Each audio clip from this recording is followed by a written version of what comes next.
And hello, movie lovers, and welcome to the show. So today I actually have my good friends Jason Pitts with me. I also have Anastasia Elfman with me. We're here to talk about episodes 7 and 8. I just want to apologize to everybody. I ran into some car trouble last week, and I wasn't able to record. So therefore, we have to go on ahead and combine the two episodes. But I hope that you guys enjoy this review. So let's go on ahead. Let's get this thing started. So speaking of course correction, the episode 7 is called Course Correction. So Leon and Charlie are actually arguing about the whole fact of having this serial killer party still, and things are definitely falling apart. And I don't know why I laughed my ass off the way Peter Dinklage says this, where he says, "I'm sick and tired of the bullshit." And I'm just like, the execution and just the exposition of him saying it makes me laugh. I don't know why, but it was like a little bit of a moment of dark comedy to me with him saying that line and the way it came out. But you can definitely tell that Charlie's is questioning Dexter a lot more, and it bleeds into episode 8. But I really enjoyed the opening of that, and then we get into the whole thing with Gareth when Gareth takes Gareth down, and yeah. So, going ahead, tell me what your highlights were. You go first, Jason. Okay. So yeah, episode 7. I enjoyed it a lot. I do wish that the thing with Gareth lasted a little bit longer.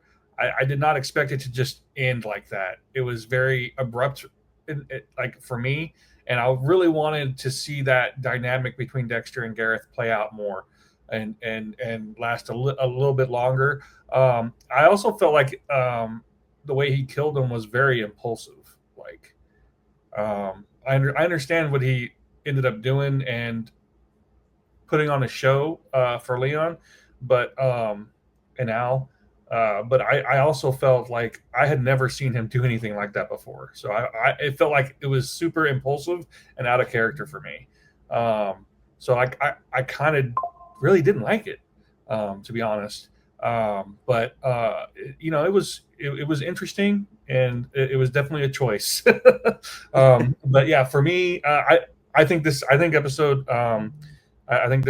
episode 7 was actually kind of the worst episode of the season so far, because of that. It just kind of out of character, in my opinion. Okay. What about for you, Anastasia? Yeah, okay. So I have the opposite reaction. I loved it, and I was like, hell yeah, Dexter's back. We got our boy back. Yeah. I was so excited.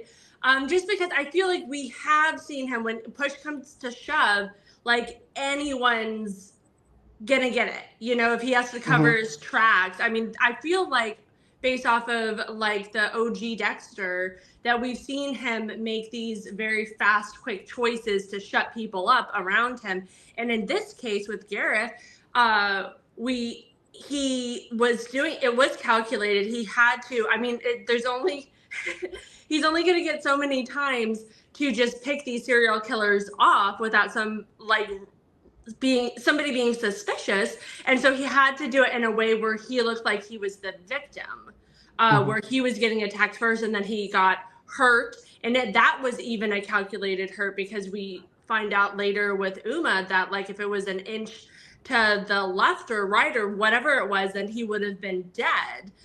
So I think all of that, he probably pushed himself in that way, so that he could keep control of it. But I loved how, like, I don't know if it's like sadistic is the term, but I loved how that whole moment of them talking on the bench and then him revealing just like slowly, I just ate it up. I was like, finally, we're getting somewhere, because it's like kind of felt a little repetitive with like, okay, Dexter's going to kill this serial killer. How's he going to do it this time? You know what I mean? Right. And so that one kind of took me a little off guard, because yes, I agree with you, Jason, on that point where I wish that Gemini was the biggest baddie he was going to encounter, because I feel like they put a lot of thought in those two characters and how it was secret from us, the viewer, for a long time. And then the big reveal.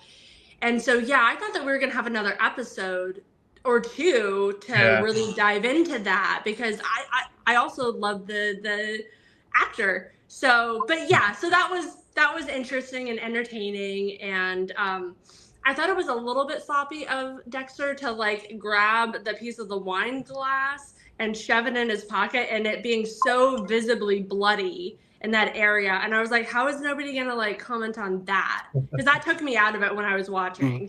Yeah. I gotcha. You see, I actually agree with your point, though, Anastasia, though, because we've seen him up against the wall before, especially with Dokes. Because remember what happened with Dokes? He acted like he ended up slamming Dexter's head into Dexter winds up slamming his head into the desk. So blaming that on Dex, just as he's also framing the Gemini killer, Gareth, for trying to kill him at this party. So I really feel like that's what that trope is for me. Seeing that, I'm like, okay, I've seen this before. Dexter's done this, and to where we'll put blame on Gareth attacking him versus Dexter going on ahead and wind up taking the blame for it. Yeah, I feel like Dexter definitely like quickly manipulates the situation and the person to make them look wrong in front of everybody. And this time he just took it another step further because he like told him all of the secrets, like he could have let that go a little bit longer, like just being like, oh, I'm a super fanboy of your work. But no, he was like, oh, did you feel a burn in your chest or twins connected? Around 8 o'clock. And I'm like, okay, you've got to probably, That was pretty good.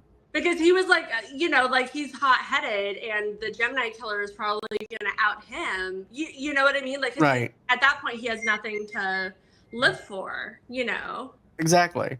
And that's how I feel, though, too. And then also, too, that glass thing is way too bulky for him to put in his case, too, for like a souvenir. But then we wind up seeing him put the small, making it smaller to where it can fit in the case, but at the same time, it's bulky. And that would be cutting my leg the whole entire time to the point where you actually would have Uma Thurman trying to sew my leg up.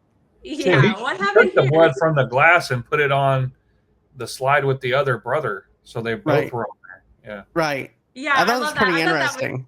I thought that was really smart. Because at first I didn't understand, like, why are we making this such a moment of him, like, we were really watching him mug it into his pocket. And I was like, there's so much blood there. Is that going to come back later? And then it was the whole thing about having a complete slide, which I thought was so cool. Because I don't know how, I don't think we haven't seen that, right? Mm-hmm. Like, that no, we haven't. So that's fun. I love these like little new things. Same here. And then, then you have the show and tell with Dexter in this one, and he's trying to act like he's red the whole time. And he kind of blows his cover too, because he's like, you know what? I'm not a vegan. So he's like, you know what? I want to indulge in the buffet because this reminded myself of the time before I became a vegan. And so he winds up being basically, he goes back to being old Dexter now, to where he doesn't have to worry about being a vegan.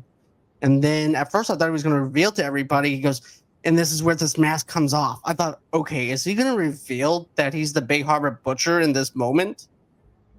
Because that's what I had thought at first. And then I'm like, okay, you're not. You're just telling a story about how exhausting it is to be a serial killer and to fake how everything is to him and stuff like that. So I'm like, okay, I can take a little bit of a breather. But I like the dark humor within the episode. I thought that really worked out really well. And then the father and Dexter's father, Harry, is actually saying, what are you doing? You're not a serial killer. So he had to think of a monologue to actually help him out. But yeah, I thought that was great. I loved seeing those different sides of like Dexter / the actor Michael C. Hall. I thought that was really fun. He was like playing with different accents and different like personas, because like he is kind of, he's masking things. So it's like he has to figure out, okay, so how would Red tell his story of how he does his kills? But I thought, also to go back to deciding to eat meat, I thought that was going to be like a very like moment for Dinklage, to be like, okay, there's something iffy about this guy, and like get him wondering what's happening, because he's like kind of changing his whole persona in a way, right. From like what they know of Red. Yeah. But I thought that was a great scene with the mirror and everything. And then it's interesting how with the show and tell, we got a glimpse of like Uma's character when he was talking about like putting on the mask and everything like that. And so there's something weird going on with her, right? Like, because usually she walks around like she's disgusted with all of them, all of the like quote unquote serial killers. Mm-hmm. And so I feel like that was a moment where she was like kind of reflective on whatever mask she's wearing, because we still don't know what's going on with like her or her mother. Like, what is that about? Yeah. Right. Yeah, I feel like the show and tell was really interesting for me because I felt like he came to a point where he decided that he could not fake this as Red. And so he was in that moment very authentic to himself and who Dexter is without saying that I'm not Red. I think he got as close to the line as he possibly could and still stayed authentic to him. And who, because I think he decided that he could not fake that. And I think that honesty and that transparency is what led to Leon trusting him. Mm-hmm. Yeah. Because I definitely like that.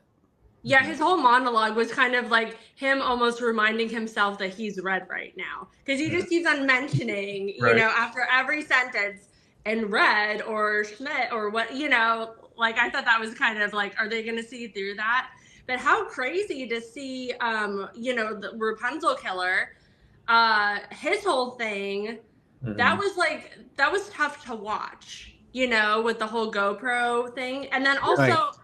I feel like it's super forced with him talking about his family. And I'm almost thinking like, are they mannequins at home? Is it like is his family dead? Like what's happening? Because like he talks about them so much, but we never see any trace of them, Part of me is thinking he might be gay. I'm thinking he might be making it up.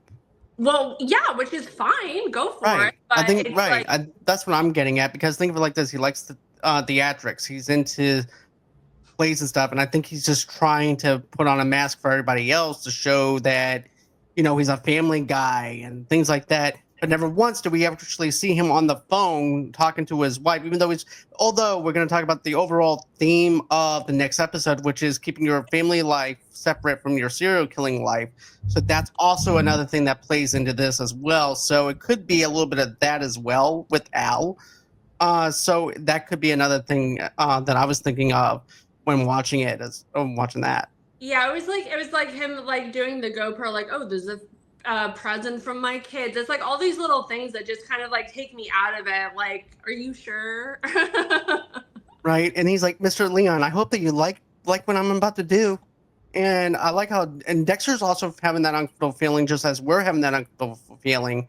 Because you mean to tell me I have to entertain this idea of these serial killers and sitting down with these serial killers while they're having this bloodlust over Al killing these girls? I love his inner monologue line where, like, at the end of that, he's like, "They all have to die." Yeah, and we're like, "Yes, they do." Yeah. Yep. No, because that's his whole thing. It's like I feel like I've said this before, but Dexter talks about himself like having no humanity, but I feel like he has the most heart and that he cares, and he's just this this revenge killer, and he takes care of like people in a way of stopping these serial killers from hurting again once they're on his radar. Yeah, it's so I feel like he always downplays his importance, and like he's like the Batman, you know what I mean? Like, right. He's like taking like the sword of justice, or because even Harrison said this too. He's like, you know what? You have an act for justice, and then Dexter has that little look on his face. Well, maybe I do. Maybe I do have a little bit of justice in me. It's interesting to contemplate. Obvious. It's interesting to like contemplate like how many people like Dexter has saved, like through the whole thing with all the serial killers he's taken out.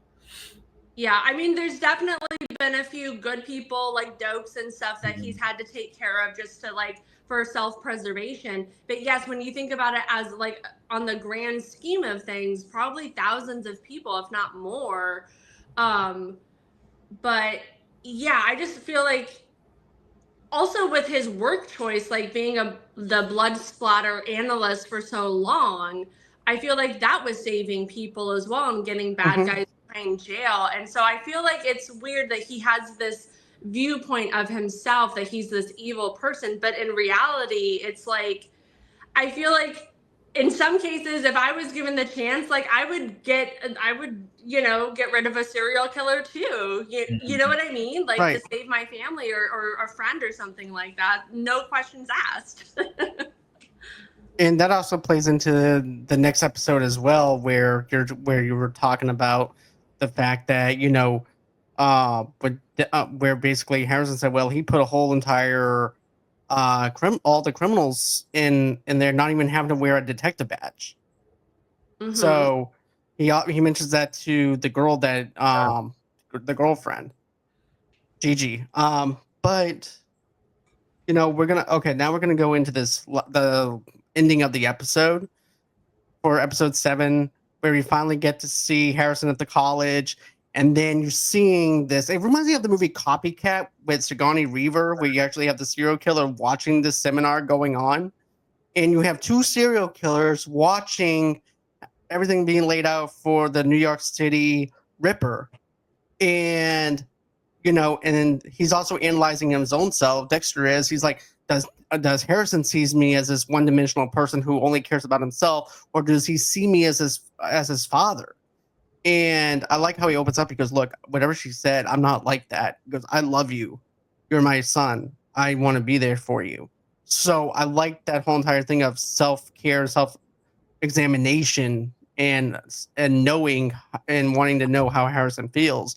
But I also like how they're doing the whole entire investigation and things like that. And then Dexter winds up telling the detective, because, well, the way it looks, it wasn't a crowbar. If you maybe something with a hook, and he does this whole entire thing of this blood splatter, which I thought was really cool. I really liked that scene. I also put in my notes, I said, I wish that Harrison had a chance to just text Dexter, do not come to this seminar. Do not come. Right? I feel like that would have been the move, but also maybe Harrison was so shocked Yeah. and then was interested in her presentation. I mean, it might have happened quicker for them in their universe than like what we were watching. It seemed like it was like maybe an hour long thing, like discussion. But yeah, I thought that was so wild. And it made me like, I always want him to go back into the police department and doing the blood splatter analyst stuff, because I love that little part of him and having all of that stuff at his fingertips, like his kit and being able to like go into police records, all of that kind of stuff I really miss, because that was almost Right. like his partner, was like being able to dig up information and go on crime scenes and cover up his own flaws, picking up different things. So I miss that. And I'm trying to think if we're still in the clear where he could go back to work if he wanted to. Well, this is my speculation, and I said this in a Dexter fan group that I'm in. I said, I think one or two things is going to happen. Either Leon is going to get him to go hire him into into the New York PD as a blood splatter analyst, and it also keeps tabs on him. And I think at first Leon's going to feel like he's betrayed the trust, that Dexter betrayed the trust, and he's a little hurt. But at the same time, though, think of him as like Moby Dick, right? Like Leon has all this collections, all this stuff, right? The big one is the Bay Harbor Butcher, because he has that's a lot more stuff that he had collected. Imagine that not only does he have his collection, but he also has the Bay Harbor Butcher himself. That's a major geek move, where he's just going to be geeking out at the fact that he has his Moby Dick in a sense. Do you think that there's a world where this ends up with Leon helping Dexter? Like I will help you hunt down serial killers, but I get their Trophies. their trophies. I think Dexter would be okay with that. Yeah. I mean, I feel like that's an interesting thought, because it's like he can fund Dexter. I mean, I feel like Dexter's code of ethics is a little off because of how much Dinklage's character is supporting the serial killers, you know, making it so that they can continue on and funding them in certain ways. But yeah, that would be interesting. I kind of think like it would be super fun if we think that, you know, the detective staying alive, like if it seems like she's gonna like hone in and arrest him, Dexter, but then she offers him a job or something. You know Well, what I that's mean? Like another at the thing. end. I actually have a little bit of a complex theory though too. If my other theory falls through, I also have this other one as well where I'm thinking, you know, we've seen him play this narrative on Dexter New Blood, right? Where he tells the sheriff, because I think it can be of service to you with my skills that I have, because you know I'm a blood splatter analyst. Why don't I help you with some of these cases that you have and help you catch the New York City Ripper. You know, Ripper? But really, he's only going to help himself. He'll probably go ahead and frame somebody else for the Bay Harbor Butcher, not Bay Harbor Butcher, but you know, the New York City Ripper. But that's just my little small thoughts on that.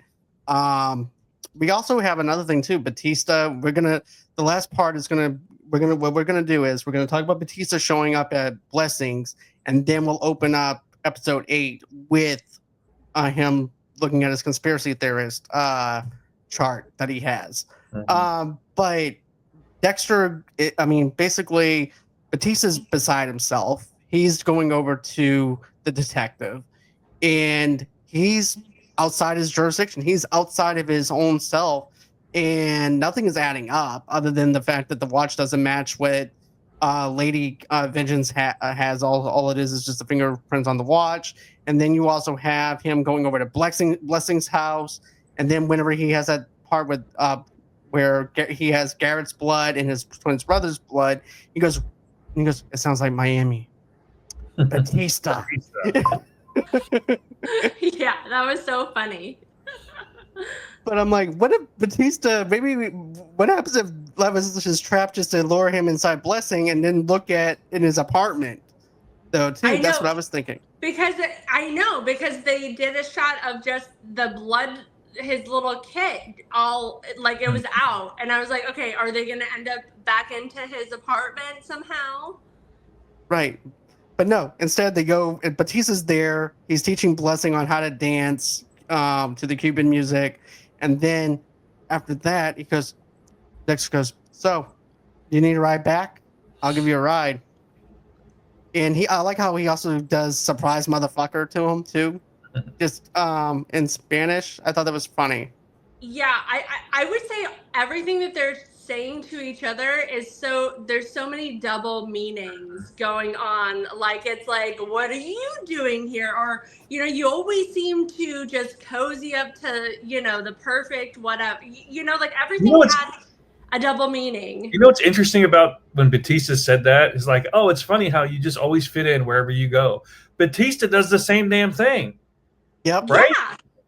Like who else can just like go to a stranger's house and suddenly start teaching them dancing? And like they've been best friends since. He had to have been there for like 4 or 5 hours. I know. Isn't that the worst when you can't get rid of somebody? It's like, leave. You would think by now, it's like, look, I'm getting kind of tired, Batista. Yeah, no. Oh, I'm going to learn how to dance now? Okay, I guess. But when he said that, I thought to myself, I was like, you do the same thing, Batista. Everywhere you go, you're cool with people. No, that's the thing with him is that he does the same exact thing that he, says about other people, you know, because like he's lying to the police department out there. They think that he's still on payroll and supposed to be out there. And then is this the episode where Detective Staying Alive, where she calls Miami and talks, or is that the next episode 8? Okay, I'm getting them. It's all just one big fun episode for me. It is, and I like how episode 7 and 8 coincides together. Yeah, it's a perfect, like... It's perfect. And I'm glad in a way that I binged it like this, where you have episode 7 and then 8 and how it connects. It makes it a whole lot better for an experience to me. I will say that during the ride with Batista and Dexter, where he's driving them, the soundtrack choice was awesome. Like, I don't know if you got that, but the song was like something like it was like something about there's a standoff coming or something. Yeah, it's called it's by Electric Light Orchestra. It's called Showdown. Showdown, yeah, there's a showdown coming. Because I ended up downloading the song right after that. I'm like, okay, I have to have that song. Yeah. But it was the placement so great for that song is great. because, like, in the apartment with Blessing's family, like at the end, Dexter was like, "Oh yeah, we're gonna catch up on the ride home or whatever," and then we cut to them in the car and it's dead silent, and you feel the tension growing, and then we've got like OG Dexter with with his threats, and I love his threats. I do too. Me too. And you mentioned this, Anastasia, about how much you've been really wanting this. Whereas, like, it's just them one-on-one. Dexter saying, look, stay the F away from my family. Stay away from me. And you don't not want to be playing this game that you're playing. Exactly. He literally says, if I am the person you think I am, this doesn't end well for you. And he's so right, and it's like Angel, he's just so blind with trying to make this puzzle piece fit, which it does fit, we know as the viewer, but for him, it's the jigsaw puzzle, it's a little askew, and he's just trying to make, the square piece fit into the round circle, Exactly. And he's blowing up his whole life over it. And then I feel like you could get arrested for this. Exactly. You're stalking. You have no proof on anything. All you have is theory. Yeah, and that's harassment. Yeah. Insane. I guess technically impersonating a police officer. Yeah, because you're a retired cop. You're a pedestrian. Yeah, he's a civilian now. Yeah, it would be one thing. I mean, I think they would still respect him if he was honest and said, like, okay, I have this hunch. I'm retired. I've given my life to the force. I could see people respecting that. I would if I was on the other side, but him just outright lying and introducing himself as Detective Batista, to like blessings and stuff. And it's like, okay, you're on the naughty list now. Yeah, he's in trouble. Yeah, and then also too, I like how I actually posted like a Dexter GIF. And the look on my face when I hear Batista say that he put a bug in his car. I'm like, do you though? Do you have a bug? No, you have AirPods. in your car. Man. They worked. Yeah, well, I was trying to think. I was like, would that work in real life? Because I know that my AirPods Pro, they make sounds. They like. Yeah, if you lose the AirPod. But here's the thing: if they're in the case, they don't make any sound. I don't mind my case makes it's like the newer okay, so I don't know what version he has because they're like there's a new one every like 6 months I feel like, but like mine makes sounds when it's like the batteries are going low, or I mean I don't even know why it makes sounds, but it definitely talks. But yeah, I would think that he would have done like an AirTag or something, like something else, but I guess he wasn't planning on it, even though he was trying to have a confrontation with Dexter. So it's kind of weird. And also, like, yeah. Maybe I'm getting ahead of myself. Forget myself. No, it's okay. But also, too, Dexter also doesn't even check his car. He just keeps on driving. So He's I'm like, so you would sloppy. think, right? You would think that he would actually check his car right then and there, but instead they waited until the next episode. But I mean, one of my friends and I goes, how much you want to bet that those AirPods die in the next episode? Because the battery power sucks. Yeah. Okay. Well, your friend was right in a way. Right. They definitely died. Another casualty to Dexter. So now we're gonna go with episode 8, which is the kill room where it happens. So I love how it opens up to that wide angle shot of Batista on the bed looking at the at his conspiracy theorist wall. Yeah, with his like yarn and stuff. About how everything connects. And then you also have him talking about Dexter and talking about how he's tracking him and about Cuban restaurants, and he's going to try and track him outside of his normal everyday routine. So you have that going on. And then you also have Dexter's kill list with Rapunzel being the one that's left over, which is Al. And we're going to talk a lot about this, but this episode, the overall theme to me is keeping your family life separate from your serial killer life, and also even with Blessing and his daughter about keeping his life separate as well. So it's kind of interesting on how they play the narrative off of that. I also said Leon wears a mask just as the serial killers do when they are out in the public view because of the tribute to the police officers and being injured in the line of duty, and the way when Charlie approaches him, his mask comes off because now he's pissed at this other situation outside of the whole entire banquet thing that they're having for the officers. But at first I thought whenever Leon goes, "So how's your daughter doing?" I thought, okay, you're trying to threaten this woman, and then all of a sudden he goes, "Oh, the medical stuff worked out great for her. Oh, good." So I'm like, okay. I still think it was a threat. It did vibe like a threat, like, like, how could you fuck this up? This whole thing that I've been working on or whatever, it's important to him. And then I helped you with your daughter. Like, what's this about? But yeah, just like a thought going back a little bit with Angel talking into his phone, recording himself. Do you guys think that it's kind of like he's keeping track of his whereabouts and almost saying if I go missing, or if I suddenly die under weird circumstances, I wouldn't kill myself. If I'm dead, then somebody murdered me. And also, as a second part, do you think that his recordings are linked to the cloud where somebody else is listening and getting updated? What is happening with these recordings? Because he's talking about everything. I was surprised we didn't get an update on his coffee or if he took a cigarette break or something, For me, I don't think anybody would be listening to his cloud because he's a retired cop. So I'm like, it's just all this, it's just theory right now. In theory, it's just him trying to prove that Dexter is actually the Bay Harbor Butcher. And then I think he was going to go ahead and turn everything into the detective and have Dexter in custody and have all the proof that they needed all in one whop sum. I think that was what he was trying to go for. That's just me speculating. Yeah, I definitely think that there could be something to what Anastasia said about if he just disappears or goes missing, that there's a trail that he left for somebody to investigate. Yeah, maybe it gets released or something. Yeah, but I'm not sure. I don't think that anybody would I don't think he's working with anybody.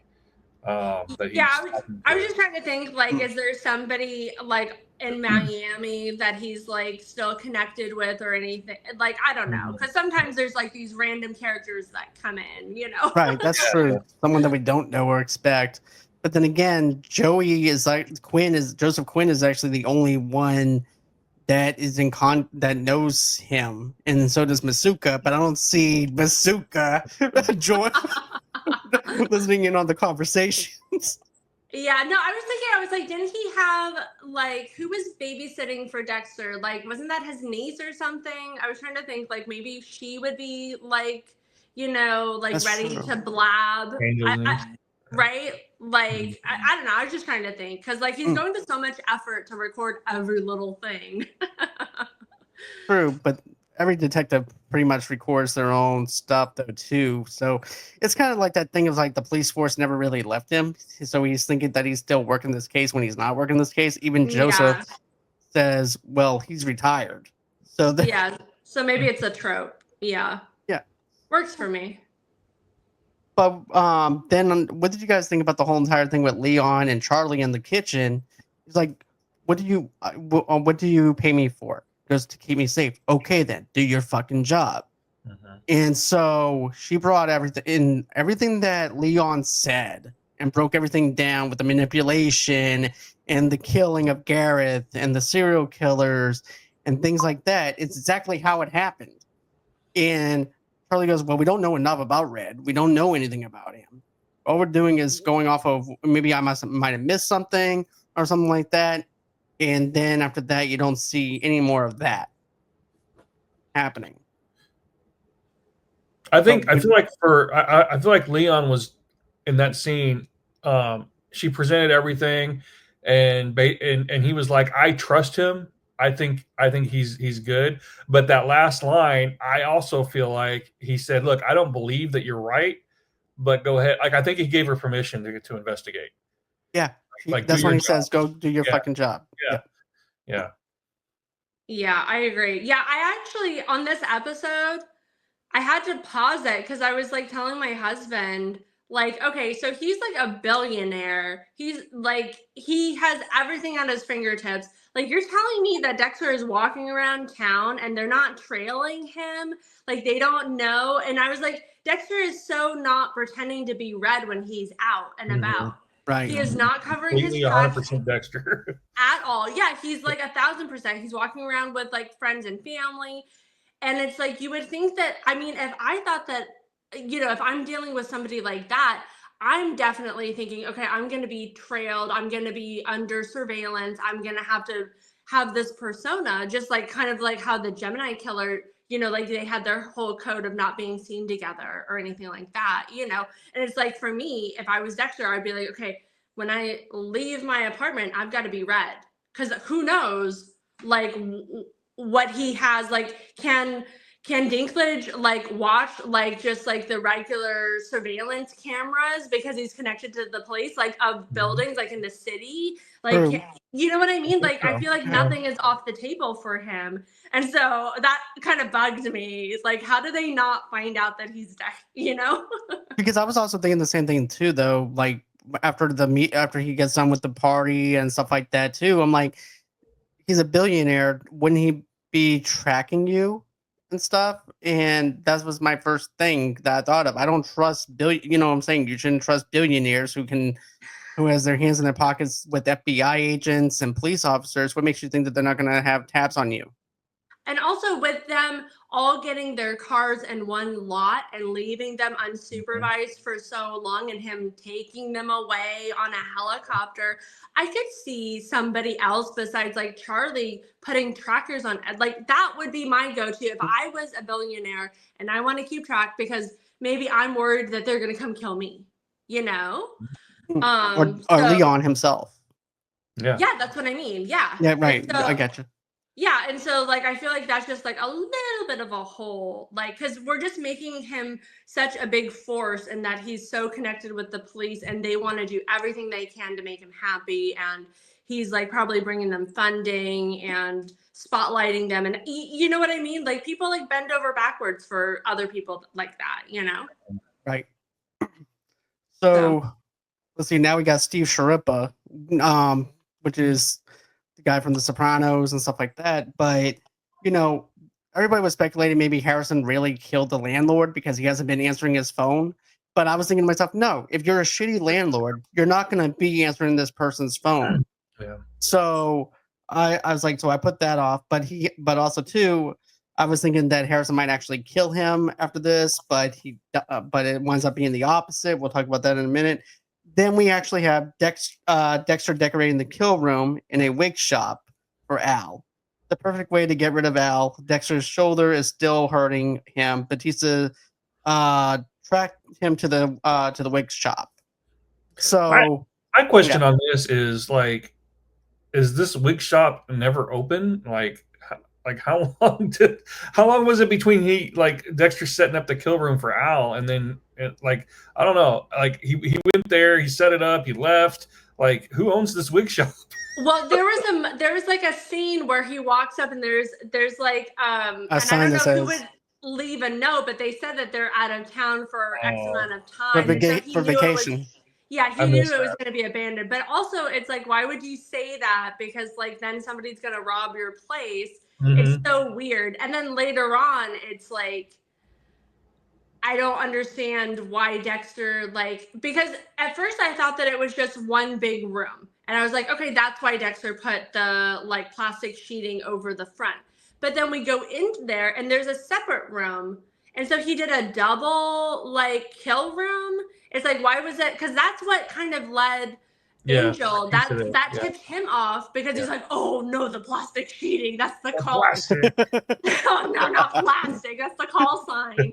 But he did that and it was so forced, and then him leaving the sign on, you know what I mean? Like Dexter's getting sloppy, or somebody on the art department is getting sloppy with this. Well, because that would have been like me, like, because like I'm very continuity, you know, like I call continuity all the time, and so like if I was on set, I would be like, we cannot have this here. We have to make a different storyline. He's got to come in from the back or something like that, you know.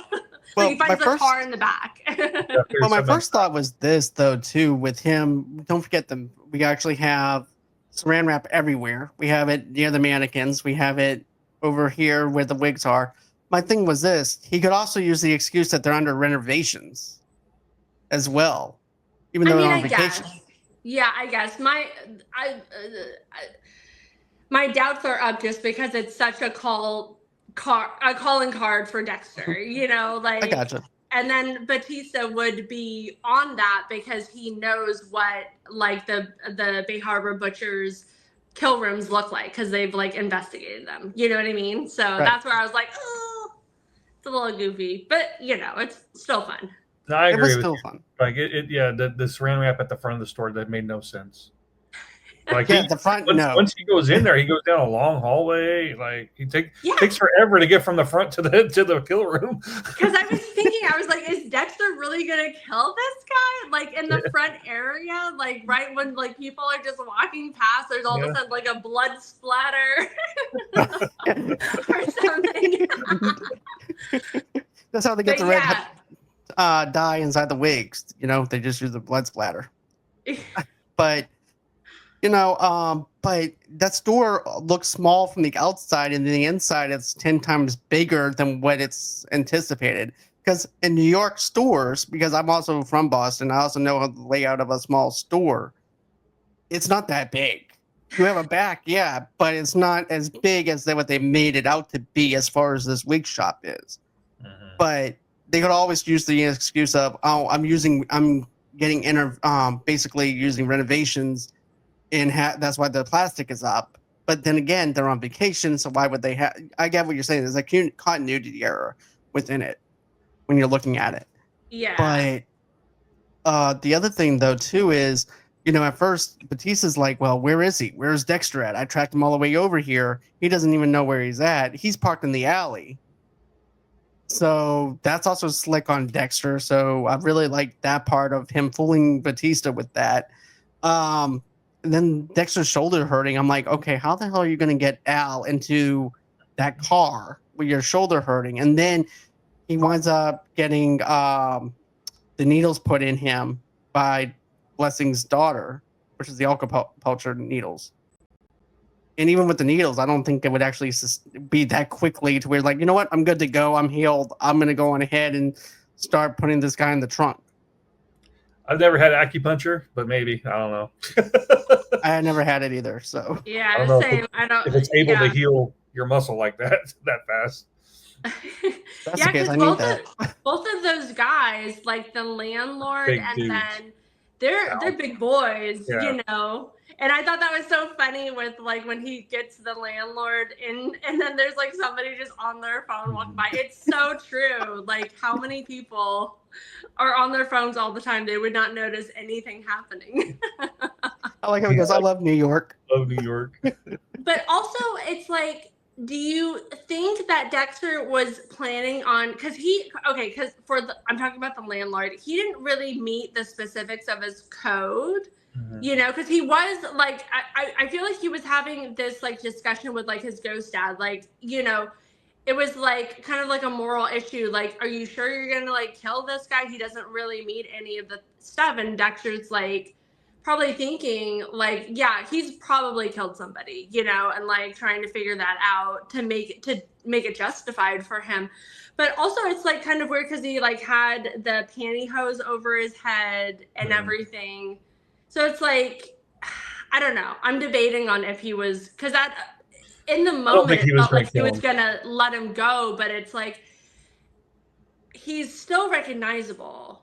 And also because he had that confrontation in his office like 5 minutes before, So it's probably in his head. Like when people piss me off, like on the road, I'm gonna remember what they look like in 5 minutes. You know. Right.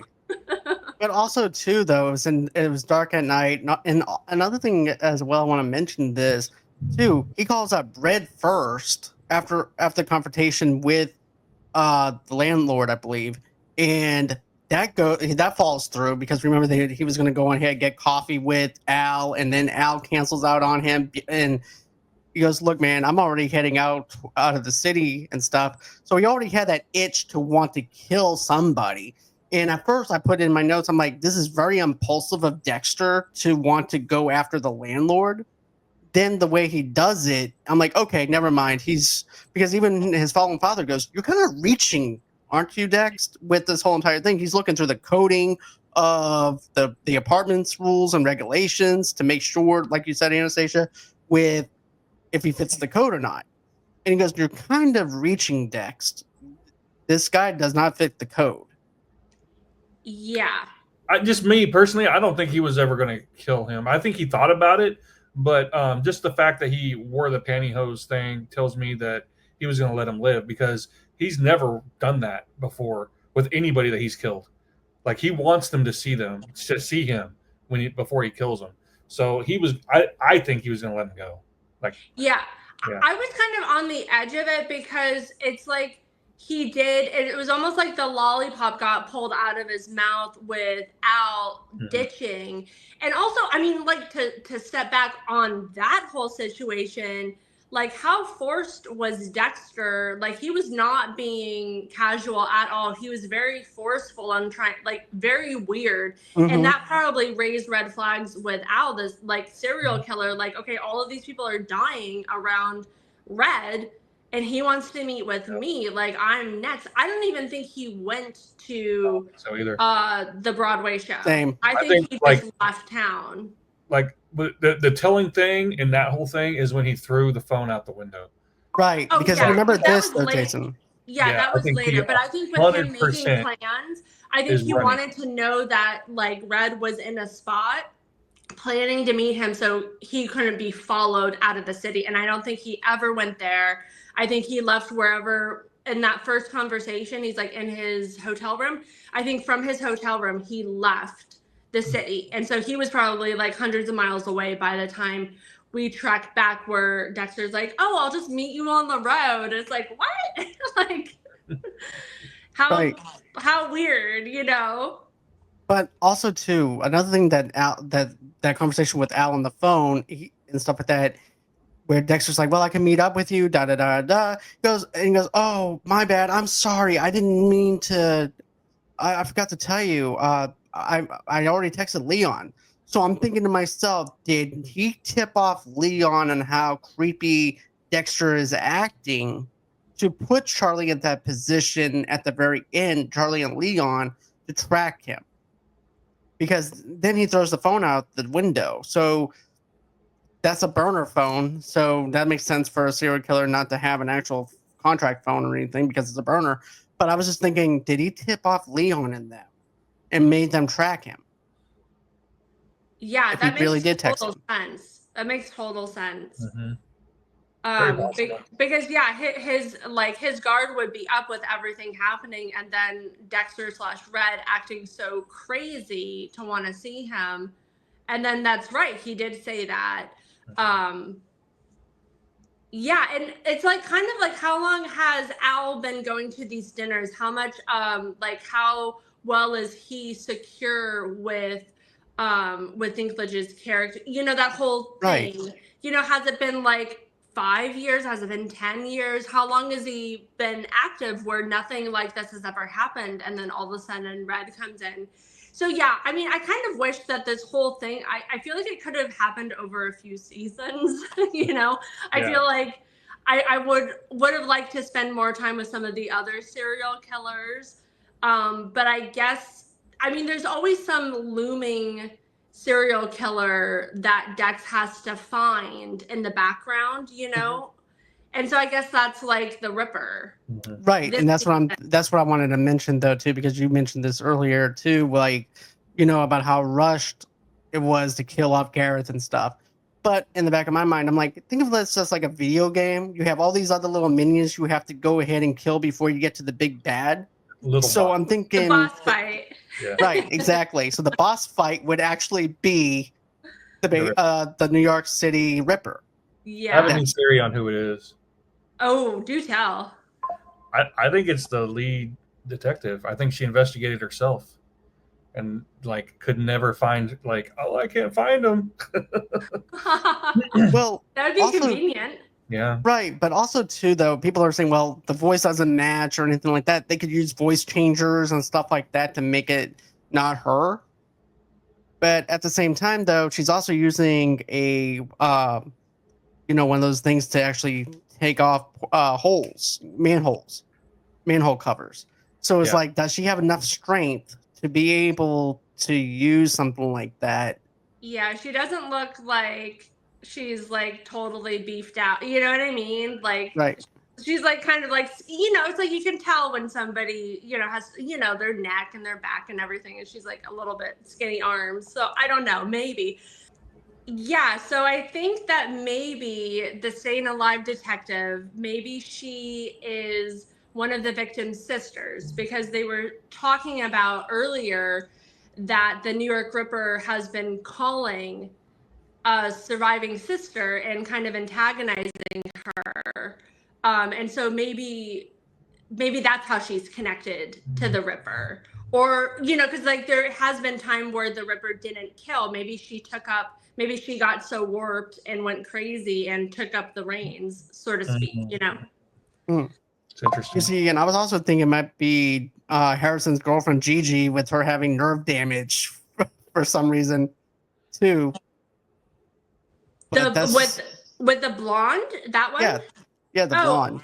I was thinking that she might be like a sacrificial lamb or something. Yeah. You know what I mean? Like that's why she's in. Like maybe something's gonna happen, and then like Harrison and Dexter are gonna have to team up and save her. Because it's just kind of random that they're like.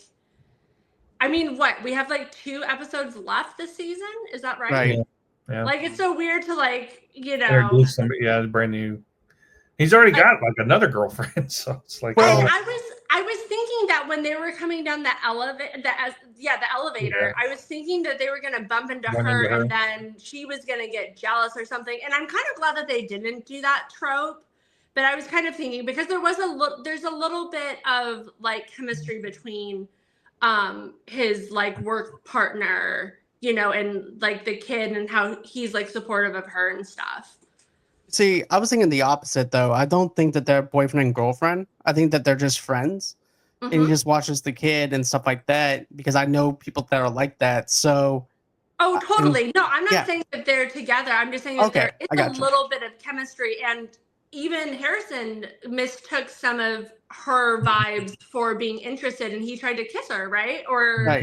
Right? We saw that. Yeah. Mm-hmm. So I'm not saying that they're together at all. I think they're just friends. But also, it's like if you have a crush on somebody secretly and you don't even realize it until they're with somebody else, and so maybe seeing him with another girl who's all over him or something. I just thought that there might be a moment, but I'm so glad there wasn't, because I was like, me too. I don't want to call everything,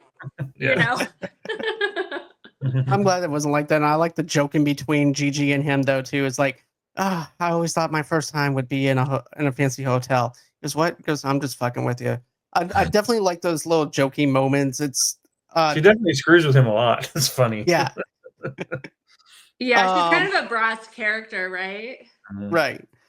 But that's just speculation as to who I think it might be, but I still don't know who it is. It might even be the detective partner, like you mentioned, Anastasia, last time we did this. He's still a very high suspect on my list. But I think it'd be a hell of a twist to have it be the female detective, Staying Alive detective.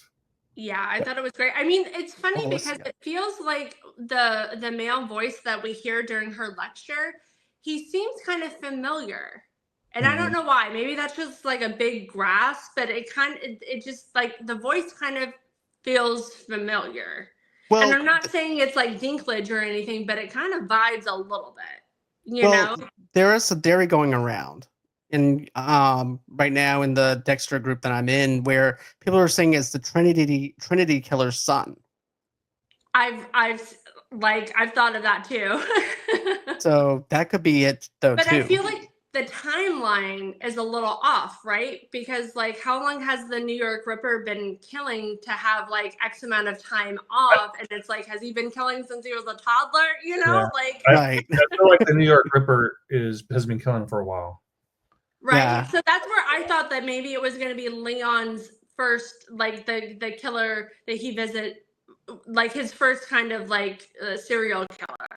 You know, because like he opened up saying like, this isn't the first time I've killed. You know. Here's a question: where did Leon get the Ripper's weapon? Because the Ripper's never been caught, and even the police don't know what the weapon is. So there has to be a link between Leon and the Ripper. Like the Ripper's like, Probably here you has them go, in hiding. here's my weapon. Yeah, no, that's like a prized possession. And also I feel like because it's so active in that universe right now, it would be on all the news channels and everything. And it's like, I feel like, why didn't Dexter ask who the Ripper is? Like, because he has everything. And obviously Dinklage's character, he likes to chat about his prized possessions, his trophies. Leon has to know who it is. Like, So I kind of still think that he's in cahoots with somebody. And I think so too. I think he has the Ripper probably in hiding as well. Yeah.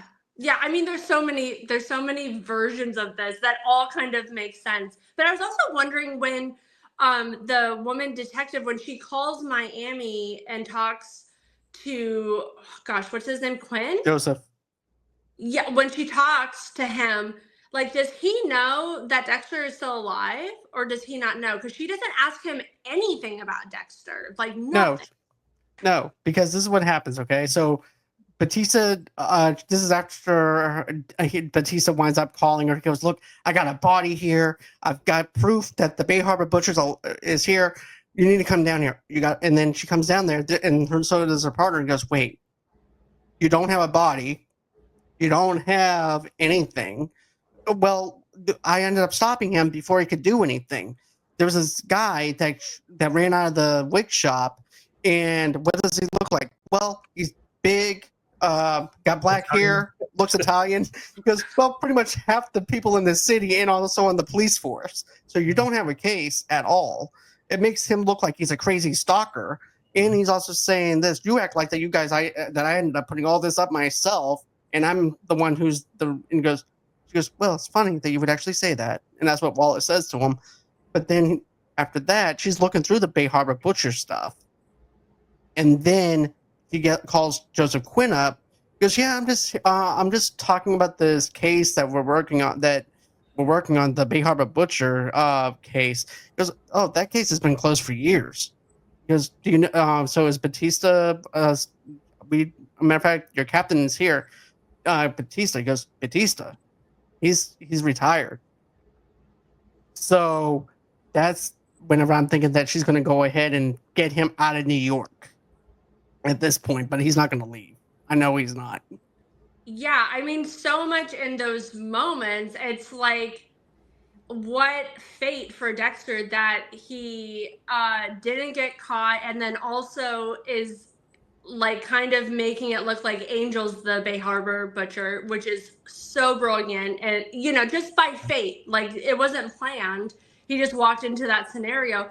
But also I thought it was weird of the New York detectives to just be so cautious and weary of Angel, because they were totally supportive of him. You know what I mean? And right. Like think that that's him and not to believe things. But yeah, it's so crazy. To answer your question, though, I don't think anybody in Miami knows that Dexter's alive. I don't think Batista's told anybody down there.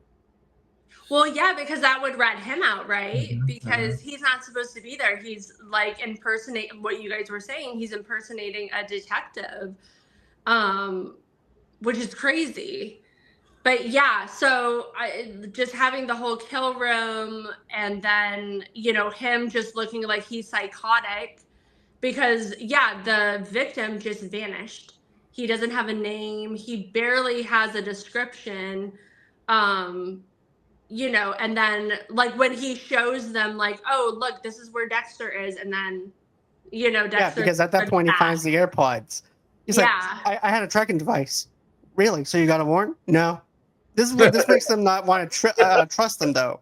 And make him look crazy because of the fact that he has AirPods tracking a suspect and not a bug.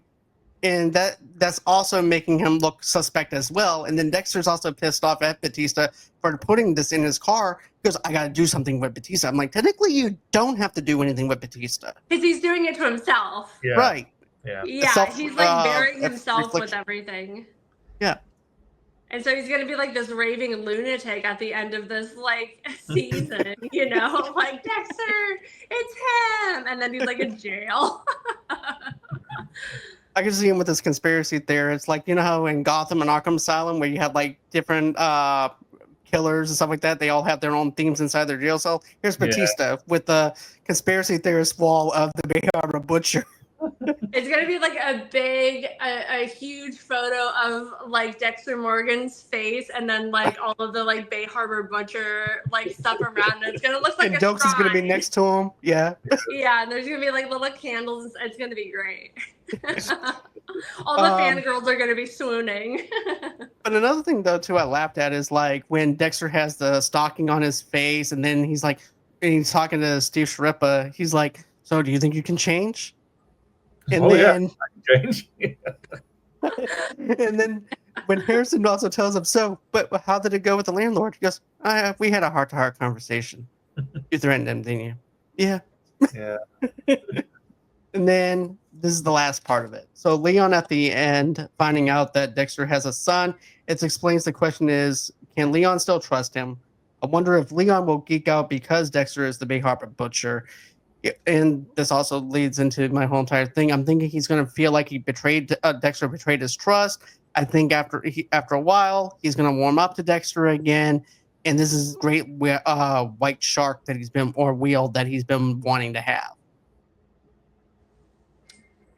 Yeah. Wasn't that a crazy ending? I did not I wasn't expecting to see that. And at first I thought he was going to mention the steak. Like, oh man, you've really, you know, gone off the deep end. When Dexter looked up and his face changed and like you didn't know who it was yet, I thought it was going to be Batista.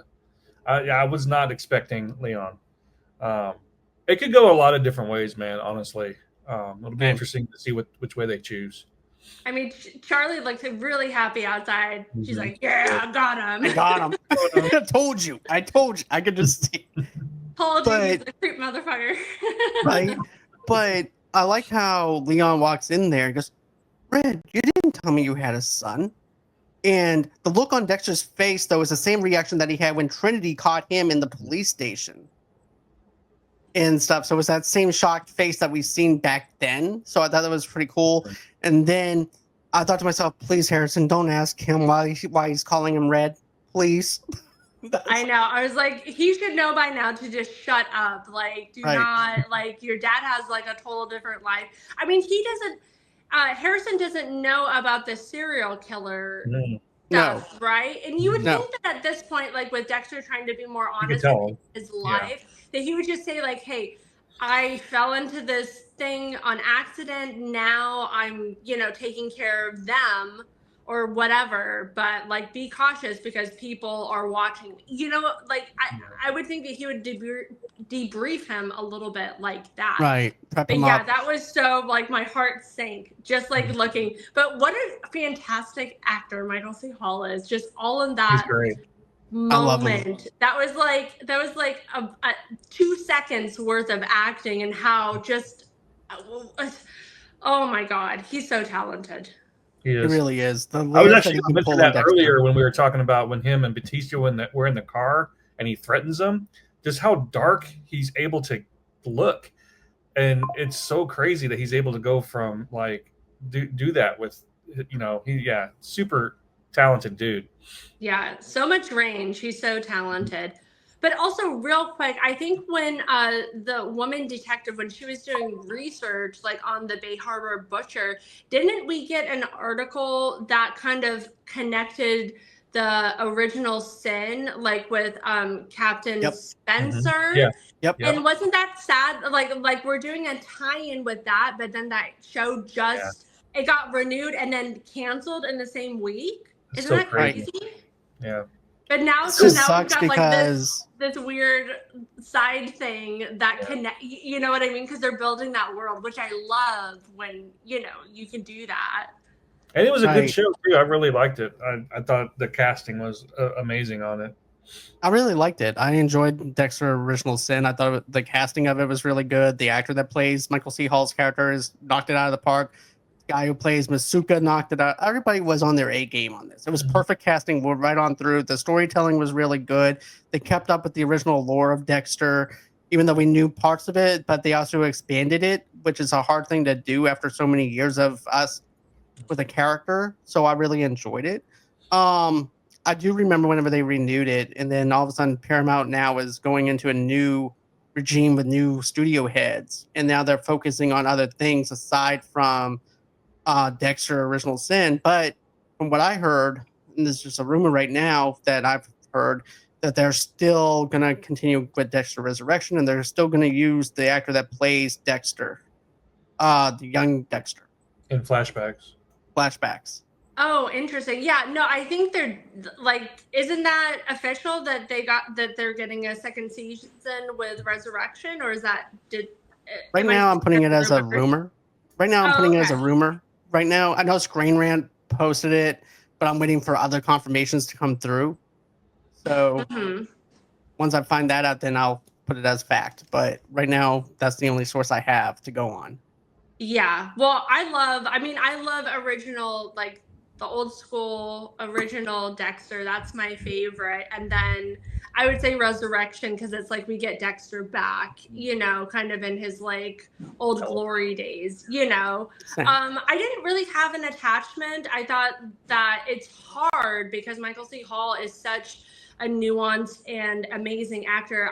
For me personally, I think the actor who was trying to play a younger version of him was good, but he did not have the charisma. For me, like he didn't have the same vibe as Dexter Morgan. But I did like the Mazuka. I like some of the other characters and stuff. But I'm sad because I feel like it's great to keep on expanding that universe. So I'm sad for them. But it would be really cool if they kind of did little flashbacks. But also, I like it when they do flashbacks with Michael C. Hall and they just put like a wig on him. Like those are my favorite. Me too. Or like on Saw, when if you have a character and then you put like a backwards baseball hat, automatic like flashback. They're like 20 years younger. Right? You put a cap on, you look great. You don't have to do any de-aging or anything like that. That's it. Yeah, no, that was perfect for me when they did the like flashbacks with Michael C. Hall in the wig. I love that. So I hope they do that again instead, actually. Me too. I hope they do a little bit of something from the original stuff for like flashbacks and things like that. But yeah, I thought this episode was really good. I enjoyed it. I really liked the tie-in with episode 7 and 8. The thing with Blessing and the daughter and stuff like that, I really feel bad that Dexter accidentally told her about Blessing's life. But of course, I would actually think that Blessing would have actually talked to his daughter about that, and I keep it a secret. But still, I don't see that. Huh? I said, so did she. Right. I know she was saying exactly what we've been saying, that, it's like, why would you open up to a total stranger after only knowing them for 2 weeks? But I guess there's like some kind of like safety in that because they don't have all of that baggage, and because there's no one else that they can tell because they don't know anybody. At that point, you've led, like, even though it was a safety lie, just because he didn't want to be perceived as that person, because that's not his life and that's not what he wanted to be anyways. He was forced. So like it's probably hard because it's like he doesn't want to lose his family over like that lie that was done to protect them, Exactly. Yeah. So Anastasia, I know that you have a little bit of an announcement that you want to make. So I'll let you have the ground floor, then I'll pass it over to Jason and then over to me. Oh, totally. Thank you. So You're welcome. it was just announced that Ricky and I were going to be doing a screening event at Happy Fright Film Festival in Fillmore. And that's October 17th through the 19th. And so we're going to have a screening event Saturday, October 18th. So we're going to show Bloody Bridget during the film festival and Forbidden Zone. And then I'm going to do like my bloody burlesque intro to Bloody Bridget. And then there's going to be a fun like little pre-show performance to start off the Forbidden Zone screening. And I think there's going to be like a little band. We're going to do like Q&As and meet and greets and stuff. So I'm excited to announce that. And I hope everybody in the like kind of LA area joins. It's going to be a really fun time. I love the festival people there, Sean and I like Paul and everything. And so we're gearing up for that. So that's really exciting. That's awesome. I'm really happy for you guys. Yeah, thank you. Very well. I gotta say, your cosplay that I saw of the Return of the Living Dead 3 girl. Oh, it was good. yeah. It was great. Oh, thank you. Yeah. I love doing I love creating these wild bloody burlesque pre-show performances. And yeah, that was such a fun character, Julie, to do for Return of the Living Dead 3. And our friend Brian Usna directed that, and so I got to kill him cool. and rip out his guts in front of everybody, and then eat his brain, and then the film started. So it was really fun, really special for fans, because like that doesn't play that often. So yeah, the movie's low key really good. I like it a lot better than 2 was. Well, yeah, I mean, I like them all, and I mean they're all like kind of special in their own way. Even 4 and 5. What? I said even 4 and 5. Well, depends on what day it is. Yeah. But yeah, thanks for saying that. That was so nice. Oh, absolutely. But Jason, you got something else that you want to announce as far as your film goes? Yeah. So I think this airs maybe Monday or Tuesday. It will be so The Forest Through the Trees, my film, is now on Tubi. So you can watch it for free on Tubi and also the Roku channel. So just check it out. And yeah. All right. Congratulations to you on your film, man. I'm proud of you on that. Appreciate it. No problem.